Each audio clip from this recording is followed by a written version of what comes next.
ये कोई भी व्यक्ति, एक सामान्य व्यक्ति भी पगड़ी अगर 24 घंटा पहने रहेगा, रूम में सोएगा तब पगड़ी पहन करके, बाथरूम जाएगा तब पगड़ी पहन के, तो नस उस तो प्रभावित हो जाएगा, ब्लड का सर्कुलेशन प्रभावित हो जाता है। जब ब्लड का सर्कुलेशन प्रभावित होता है तो मानसिक विकार पैदा होता है। जब मानसिक विकार कोई राजनीतिक दल के राजनीतिक व्यक्ति को होता है तो राजनीति उसकी प्रदूषित हो जाती है। सम्राट चौधरी ने कहा कि ना गिरिराज सिंह जी ने ज्यादा बोल दिया।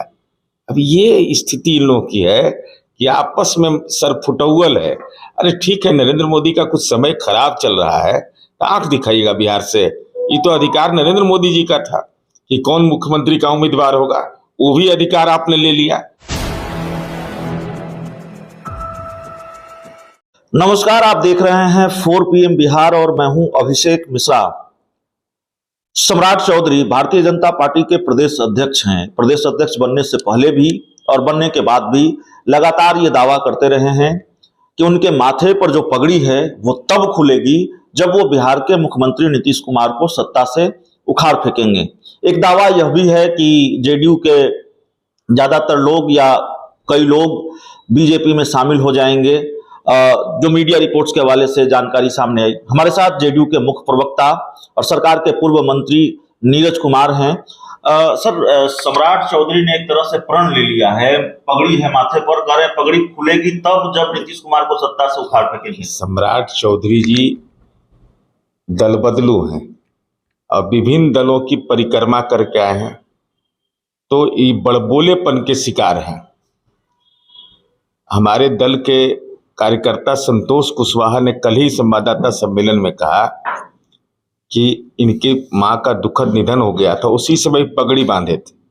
पगड़बंधा का पगड़ी है, वो अशुभ माना जाता है और वही पगड़ी पहन के अभी तक है। अब मान लीजिए कोई भी व्यक्ति, एक सामान्य व्यक्ति भी पगड़ी अगर 24 घंटा पहने रहेगा, रूम में सोएगा तब पगड़ी पहन करके, बाथरूम जाएगा तब पगड़ी पहन के, तो नस उस तो प्रभावित हो जाएगा, ब्लड का सर्कुलेशन प्रभावित हो जाता है। जब ब्लड का सर्कुलेशन प्रभावित होता है तो मानसिक विकार पैदा होता है। जब मानसिक विकार कोई राजनीतिक दल के राजनीतिक व्यक्ति को होता है तो राजनीति उसकी प्रदूषित हो जाती है, तो स्वाभाविक है। अब देख नहीं रहे क्या हाल है। दावा भी इस तरह का है कि जेडीयू के कई लोग बीजेपी में शामिल हो जाएंगे। नहीं, उन्होंने कहा कि जदयू का हर कार्यकर्ता ही शामिल हो जाएगा 25 तक। अभी बेचारे अब यही सब बोलते रहते। अब देखिए क्या हुआ हाल। गिरिराज सिंह जी ने कहा, बताइए, वो 6 फीट लंबा, केंद्र में मंत्री, लगातार लोकसभा में भी जीते हैं, कड़ा हिंदू, रुद्राक्षधारी, त्रिपुंडधारी, और उन्होंने अपने अनुभव जिनका कम रहा है उनके बारे में कहा कि इनको मुख्यमंत्री बनाने, नारा लगा दिया, नारा तक लगा दिया। अब स्थिति क्या हुई, सम्राट चौधरी ने कहा कि ना गिरिराज सिंह जी ने ज्यादा बोल दिया। अब ये स्थिति इन लोगों की है कि आपस में सरफुटौल है। अरे ठीक है, नरेंद्र मोदी का कुछ समय खराब चल रहा है तो आंख दिखाइएगा बिहार से। ये तो अधिकार नरेंद्र मोदी जी का था कि कौन मुख्यमंत्री का उम्मीदवार होगा, वो भी अधिकार आपने ले लिया। और उसका कारण साफ है, अभी कर्नाटक में संभावना है हारने का, और अमेरिका में जिसको राष्ट्रपति डोनाल्ड ट्रंप के बारे में बोले थे अब की बार ट्रंप सरकार, अब वो जेले में डंप हो गया। तो उसके बाद से मैं देख रहा हूं कि भाजपा के लोग आंख दिखा रहे हैं। नहीं, गिरिराज सिंह का जिक्र आपने किया। गिरिराज सिंह ने कहा कि जब उनकी सरकार बनेगी तो मंदिरों से लाउड स्पीकर उतरेंगे और तमाम तरह की बातें उन्होंने कही। अरे मंदिर से, अब मस्जिद से कौन लाउड स्पीकर हटा देगा? मंदिर से हटा दीजिए ना, है हिम्मत? गांव में प्रातः काली पढ़ा जाता है, हिम्मत है तो जोगी जी को कहिए कि मोहम्मद बोध क्यों पढ़ते हैं, नाथ संप्रदाय में क्यों पढ़ते हैं मोहम्मद बोध? लाज नहीं लगता है? तो जोगी जी गेलुआ वस्त्रधारी, मोहम्मद बोध रमजान में पढ़ना है, नाथ संप्रदाय से दीक्षित है, नहीं तो क्यों नहीं अब तक जोगी जी बोले? और आपने देखा जब हमने इस सवाल को उठाया, उसका जोगी जी का ट्वीट आया, ईद की बधाई देना पड़ा।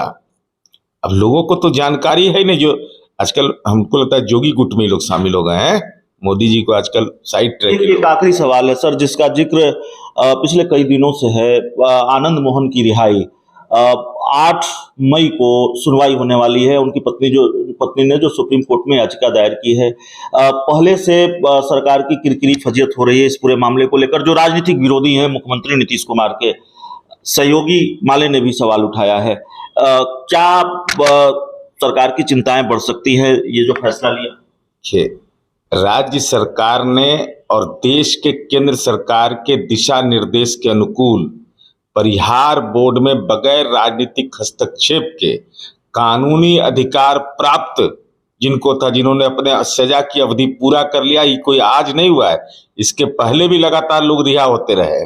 और ऐसे लोग राजनीतिक विरोधी हैं जो एक तरफ उस दल के अंदर में कहा जाता है कि रिहाई की प्रशंसा करते हैं, दूसरे कहते हैं बलि का बकरा बनाया गया। अरे क्या सच है, ये बोलिए ना। तो वोट के चलते डर से बोल भी नहीं रहे हैं। तो ये अब माननीय सर्वोच्च न्यायालय में ये मामला विचाराधीन है, लेकिन हम जहां तक समझ पाए, जितना मैंने पढ़ा है, सरकार ने विधि सम्मत कार्रवाई की है, उसमें कहीं कोई दिक्कत नहीं है। अब सर्वोच्च न्यायालय जो भी फैसला देगा उसको मानेंगे। तो सर्वोच्च न्यायालय जो भी फैसला लेगा उस पर बात होगी, और बिहार की राजनीति से जो दूसरे महत्वपूर्ण सवाल हैं उस पर बातचीत जेडीयू के मुख्य प्रवक्ता नीरज कुमार से। इस बातचीत में इतना ही।